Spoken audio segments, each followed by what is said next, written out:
Hello everybody, welcome back to the channel and welcome to a new episode of Arnold Repairs.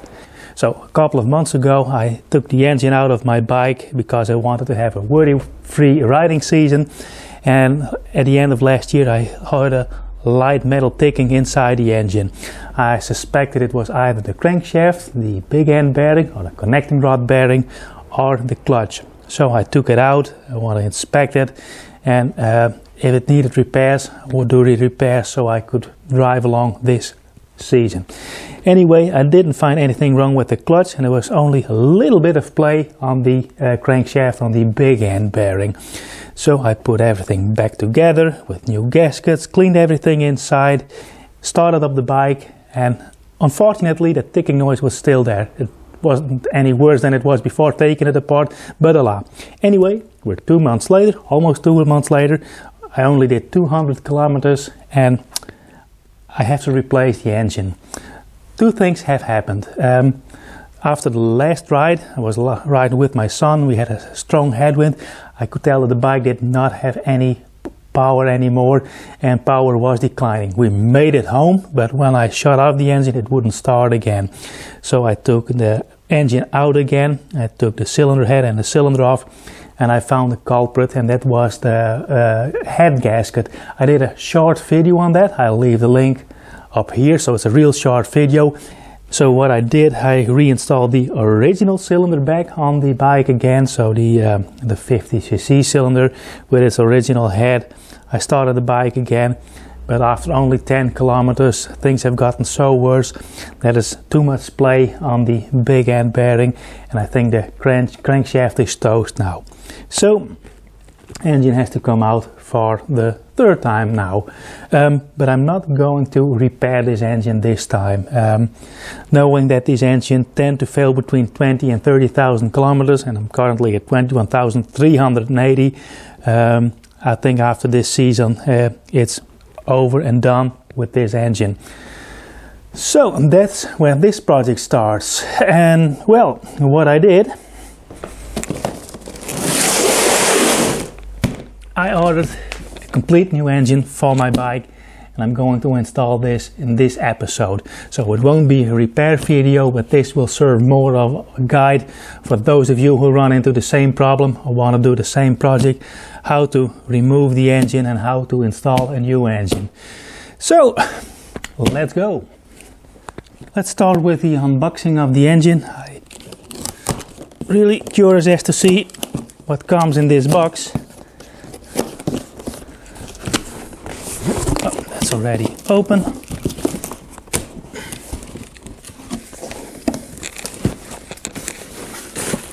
Let me see, there are some loose parts over here.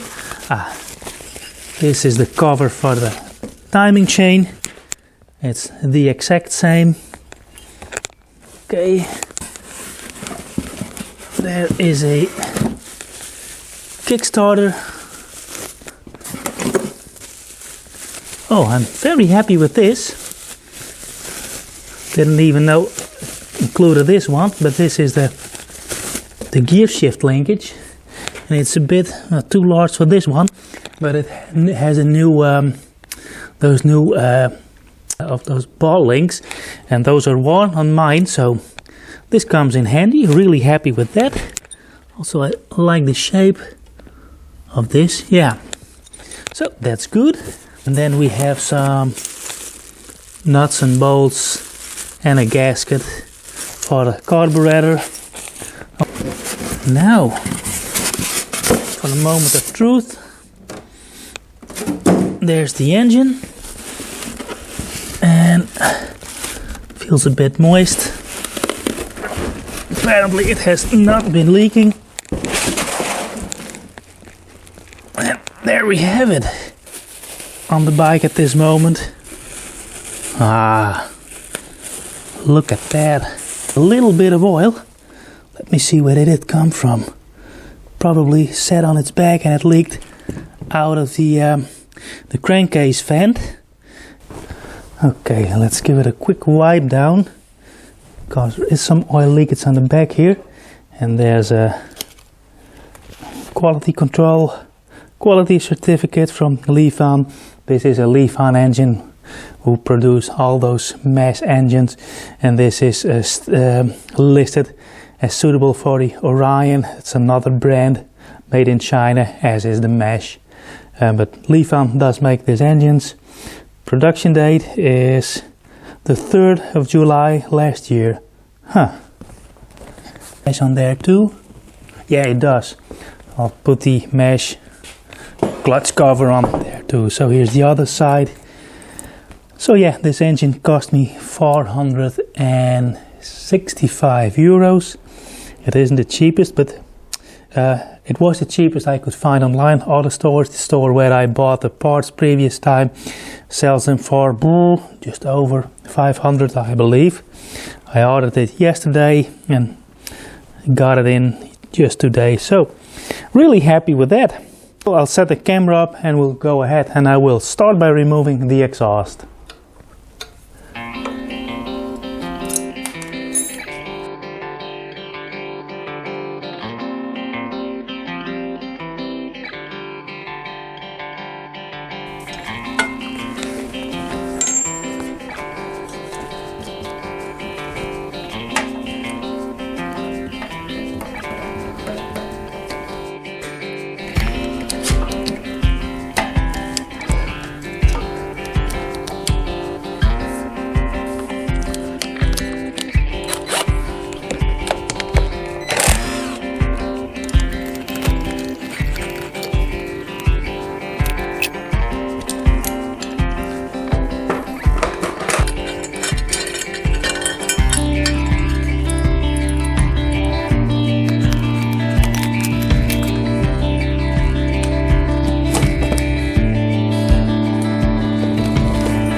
So now I'm ready to lower the engine out of the frame, and in order to do that I will leave this bracket on, this entire bracket. I will loosen those two bolts, the ones in the rear, then I will support it with a jack, and then I can lower it from the frame. You can also hold it by the carburetor, by this little intake runner, but I've got this disconnected. Once this is off, it slides more easily away from the carburetor. So that will be my next step. While I said it, I realized I didn't bring my hydraulic jack, so I now have it supported with this jack stand. That'll work fine.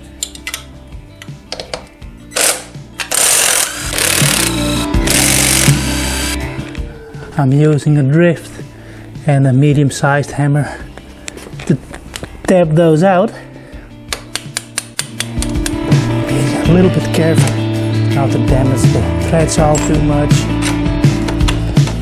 Cannot always be avoided. There it is. Okay.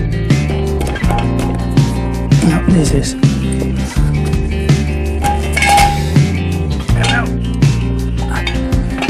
Oops. Grab the engine and it's out. Woohoo! So here are both engines, old one, new one, and you can clearly tell the difference because the new one has those chrome bits on here.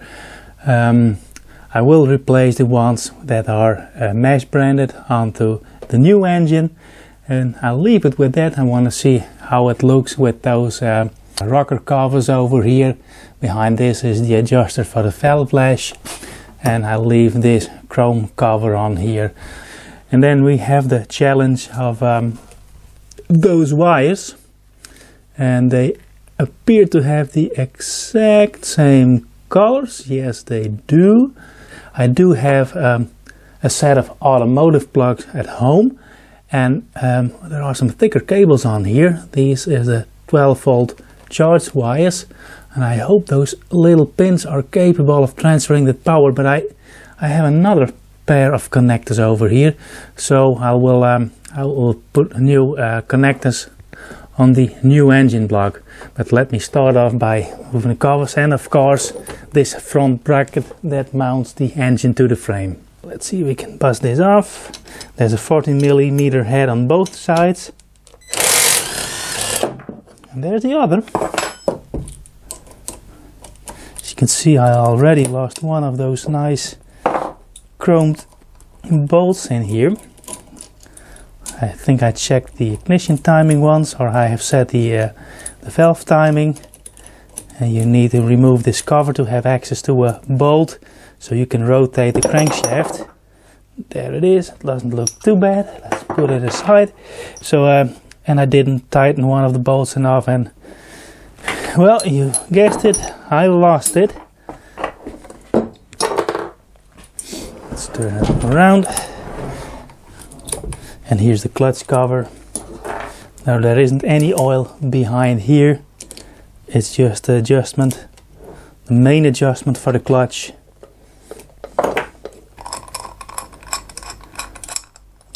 This is something you never have to take off. So the way to adjust it is that you loosen this nut, then you can adjust it, and when you feel a resistance, you can use a regular screwdriver to turn it in and out. There's a slit in here, and when you feel resistance, when you feel that it starts to press, you back it up half a rotation, and then you tighten the lock nut, and then the rest of it you adjust by the adjuster on the cable itself.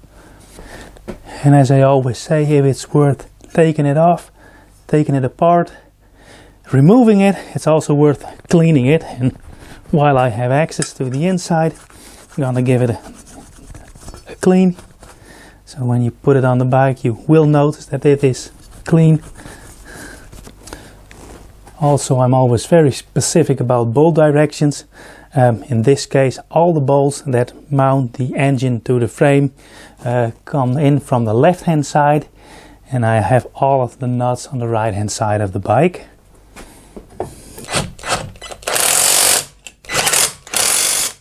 We're ready to put the engine in. As you can see, I brought my car jack. Oh, it's hardly visible, but there it is, and I'm gonna use that to lift the engine up in its place. And I have this rubber block to put under the engine in order not to damage anything. So let's see if we can find the center of gravity somewhat.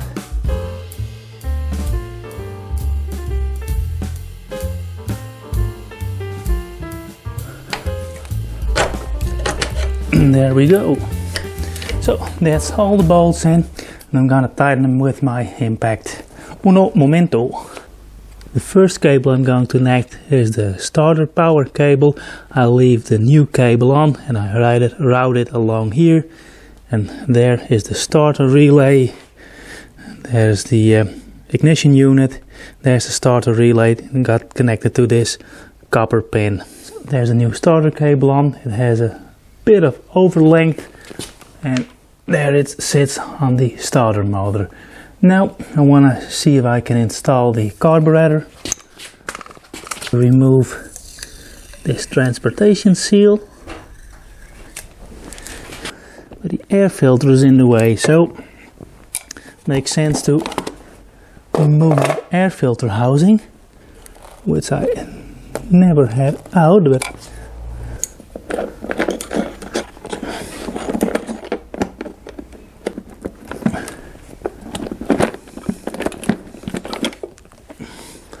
I need to clean this anyway, because the old head gasket blew. It had a tremendous overpressure, a crankcase pressure, and it blew all the engine oil into the via the crankcase ventilation into the airbox.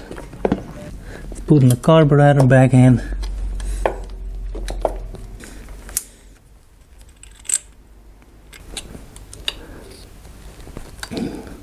That's tight enough. Now there is this ground wire that connects to this rear engine crankcase bolt, and I can feel how tight they are, so I can mimic that torque when I connect it. This is the ground wire, and it's important if you forget this. Now everything is fresh paint. If you just restore the bike and you have a lot of paint, there is no ground between the crankcase and the generator in here and the frame of the engine, and that may cause some weird electrical problems. So always make sure that this one is on. That can solve a lot of electric gremlins. Up next is the exhaust, and this is the exhaust gasket, and that's where I run into a little problem because it doesn't fit really nice or really well in here. So I have to use a little bit of persuasion, I'm afraid.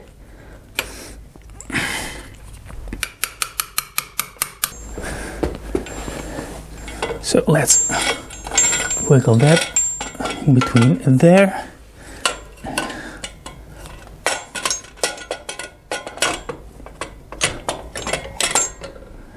Peg goes on first. It's a bit bent. We have to take that in account. Make sure it's sufficiently tightened because of the vibrations of the exhaust. And that one's on. And then we need to connect this wire here. That's the temperature sensor for the cylinder head.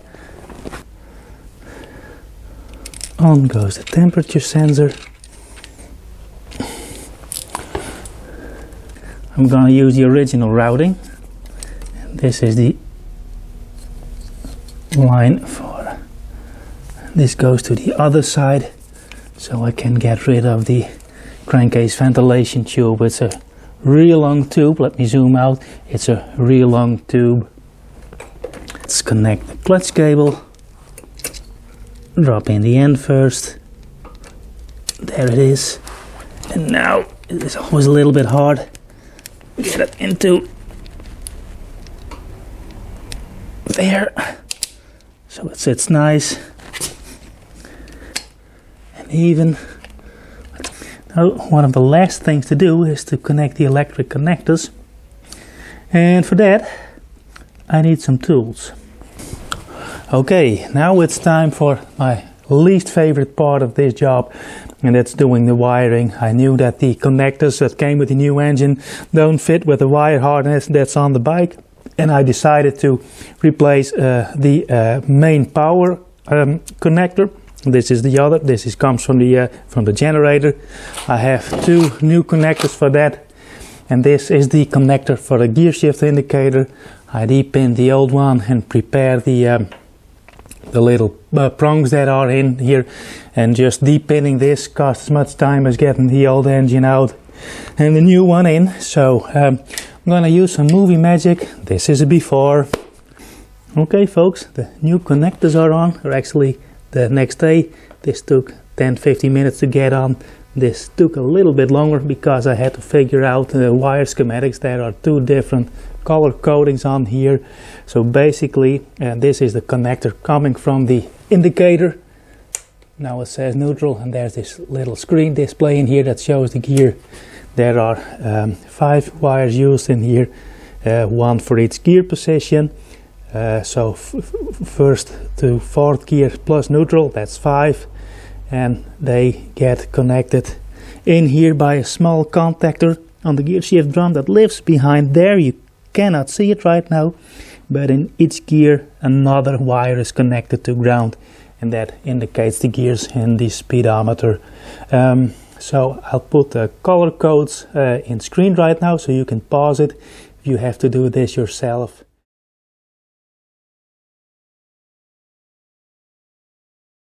You now know how these are color coded. So I have the sprocket on, and this is why the 15 tooth sprocket is the largest one you can get on there, especially if you look at the clearance between the main power cable and the chain. You really have to tuck that in. Anyway, I'm gonna give this a try. As said, if this ratio is too large, I'm going back to the 14 tooth sprocket. Anywho, so I put tie rips, or what you call it, cable binders, on here to guide the cables and the wiring loom nicely along the frame. So we're about ready for its first start. There's only one thing to do, that's to put the fuel tank on, and then we'll give this a whirl. Okay, check the oil level. There's plenty of oil. The Kickstarter isn't on yet. Put it on contact and remove the spark plug cable. So I want to give it a dry start without the spark plug connected, so I can have the engine run over, see if the starter works, and if I hear any odd noises. I don't expect it because it's a brand new engine, and just let it run over a couple of times to make sure that we have oil in the cylinder head, and then connect everything, and then we can see if it'll start. So let's try this.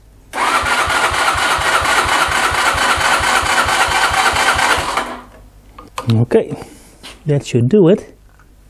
Now connect the starter, the spark plug, and let's choke it.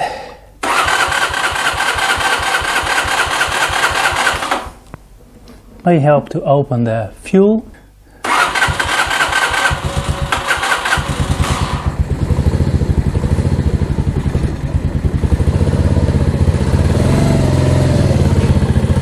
Now that sounds much better.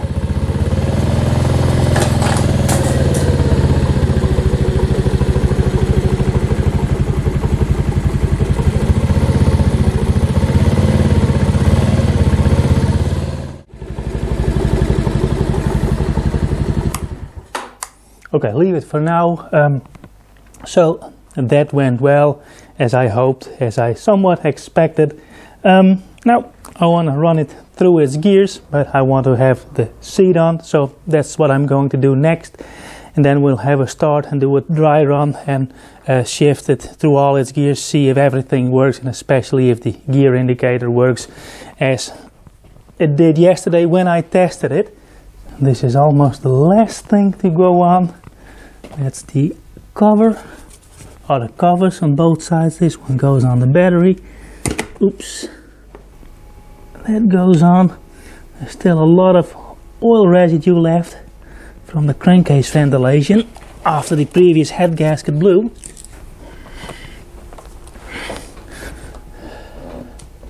Let's see if we can start it without a choke. And we can. So I'm waiting for the malfunction indicator light to go out. It can flash in a pattern to signal a fault code. Okay.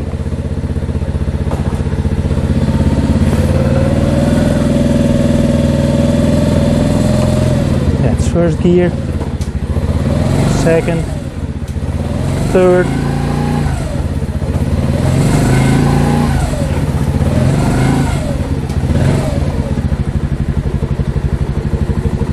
Okay, that's all right, and it feels good. Now I have to adjust the clutch cable.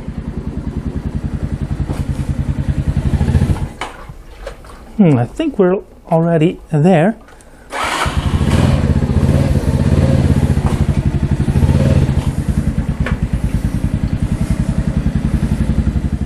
Now for the finishing touch, let's put a brand spanking new cover on. Oh, let's get that one out. Okay, check if the chain runs free. Well, there's that out. So now I'll get my riding gear and I'll go for a test drive. Yay, finally.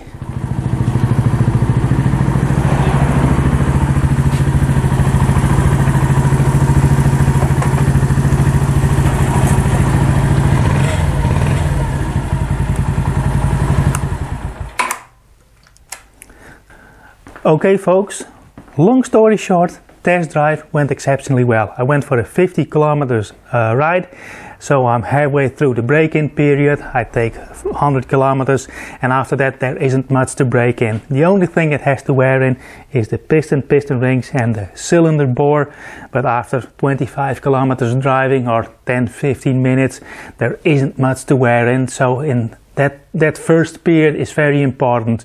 So what I did, I varied the engine speed, the engine load. I gave it good time to warm up. I have an oil temperature gauge on here. I waited until it reached 60 degrees, and then I did my break-in drive, and I think it went really well. I'm pleased with the engine performance. I think that the engine is real nice and real quiet, and I'm willing to bet that the original engine that came with the bike when it was brand new wasn't even as quiet as this new engine is, even though it comes from the same manufacturer. Anyway, it's a huge difference, and I think it's money well spent. Now I can drive with peace of mind for the next couple of seasons. There's one thing that I noticed. I heard a significant or a noise that I otherwise didn't have, and I figured out it has everything to do with this chain cover. It's shorter, and now I can hear the chain running over the front sprocket.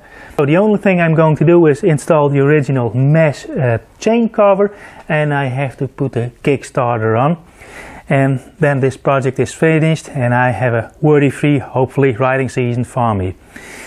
Anyway, that's it for this episode of Arnold Repairs. I hope this will be the last video on my mesh for the upcoming 5 years. If not, well, you'll see it. But anyway, I hope you liked following me along, and if you did, please let me know. Give me a like, leave a comment if you have a question or constructive feedback, and please consider subscribing to my channel. It helps me out a big deal in making these videos and inspires me to make new videos. So I hope to see you soon back on the channel. It be in a Project LS400 video, or Operation Aerial, or another repair of Arnold's Repairs, or maybe in a real life car review. Anyway, I would like to thank you for watching, and I hope to see you on the next one. Bye.